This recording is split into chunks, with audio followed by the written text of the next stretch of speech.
Thank you, Kristen. And we know that the president did get a national security briefing. He gets one every day. But it was clear from all the reporting that he was getting angrier and angrier, getting more fired up about the North Korean threat. And Ken Dilanian, you've been tracking all this. We've been working on it together. The Washington Post first broke the fact that the Defense Intelligence Agency, the Pentagon's intelligence agency, was the first to report that North Korea had reached this major milestone of miniaturization. And now you and I, we've confirmed that other intelligence agencies within the government are in consensus on this, that there is agreement, broad agreement. That's right, Andrea. And this is the intelligence that got this whole thing started, after all. And it's a really important milestone that North Korea has passed. And initially it looked like it was only coming from the Defense Intelligence Agency, and their job is to look at adversary capabilities. And in the past, they've been criticized for being a little too generous in terms of ascribing capabilities to adversaries. So there was some concern among outside observers. But, as you know, you and I have now gotten some new reporting to suggest that it's not only the DIA, it's the CIA and the ODNI and other agencies that share this assessment that North Korea has reached this critical milestone. They're able to miniaturize a weapon to put on an ICBM, Andrea. And we should caveat that, of course, they still need to work on reentry. They need to work on accuracy of targeting. So there are other steps to come, but it just means that they're on a very fast track and that this is an estimate. This is an analysis based on what they think in the intelligence community has been achieved. We know that there have been errors in the past. You're absolutely right. And one really important piece of information we don't know is what is their confidence level in this assessment? Is it low? Is it medium? Is it high? And we all know that North Korea is one of the hardest intelligence targets. It's a really difficult place to spy. And you're right. This is an estimate. This isn't proof. As Mike Hayden, the former CIA director, likes to say, if it was a fact, it wouldn't be intelligence. And so it's possible that North Korea is not as far along as the U.S. intelligence community thinks. It's also possible they're further along, Andrea. And it underscores the uncertainty of this situation. And if there's an uncertainty in Washington, can you imagine what the uncertainty is in Guam, the small island, the island which is right within a couple of thousand miles range of the intermediate range missiles? Miguel Almaguer joins us from there. Miguel, you've been talking to people there. We know that the governor has been trying to reassure people. He's been talking to Homeland Security, people in Washington. These are all U.S. citizens, 160,000 of them, and 6,000 or 7,000 U.S. service members, plus their dependents. So it is considered a safe post. They have their families with them.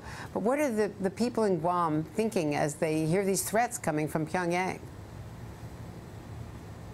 Well, Andrea, the tone here is relatively mixed. We just came back from a restaurant here. It's late. It's early in the morning here now, 2 a.m., but we spoke to several people at a couple of different restaurants as we were working our way back towards the hotel, and reaction is fairly mixed. You have families who say they have heard this rhetoric before. Just a few years ago, North Korea made similar threats, and they believe that the North Korean regime is likely bluffing. But then you also have different others who say they have never quite heard the rhetoric as fired up as they have now, and they have some concerns. They even told us they were fielding phone calls from family members back stateside who were concerned that they were spending their time here and thinking maybe it's time to move back to the States. So we certainly have that. And as you alluded to, we have the government here giving the same message but different levels of threats. The governor telling everyone here to remain calm, that he's in contact with the White House, and that he assures, the White House assured the safety of the folks that live here in Guam. But also the Homeland Security Director today did confirm that if ballistic missiles were fired from North Korea,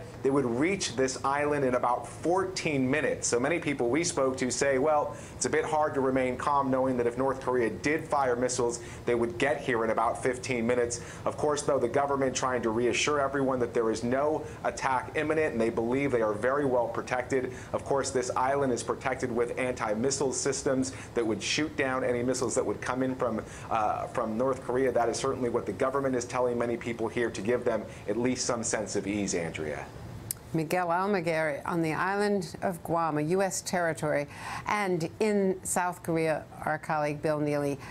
Bill, you've spent time in North Korea, as have I. You know that the bluster is excessive, but what they are now doing is turning all that back against President Trump because of how harsh his language was, language that has never, frankly, before been used by an American president, alluding to a possible first nuclear strike. What's the reaction in South Korea? Yes, and just picking up from Miguel's point, it's not 15 minutes for missiles to reach this city. It's less than a minute. Seoul just 35 minutes from the North Korean border. Thousands of missile tubes have always been pointed at this city of 25 million people. There's no such thing as a limited war here. So yeah, this morning South Korea's National Security Cabinet met. It was said to be a normal or regular meeting, but frankly there is nothing normal or regular about anything here at the moment. The president told his military to strengthen defenses. He also appealed to North Korea once again to stop provoking. At the same time, and there's always this added message saying that our door for dialogue is always open. But the situation here is being taken very seriously indeed, and there was yet another warning from South Korea's military to the north, saying that if you continue your provocations, you face a strong response from the US-South Korea alliance. Now, of course, for North Korea, that is a red rag to a bull, and as you said, they have been issuing their own fiery statements. They said that Donald Trump's initial threat of fire and fury was a load of nonsense. Sound dialogue, they said, isn't possible with such a person bereft of reason who's senile.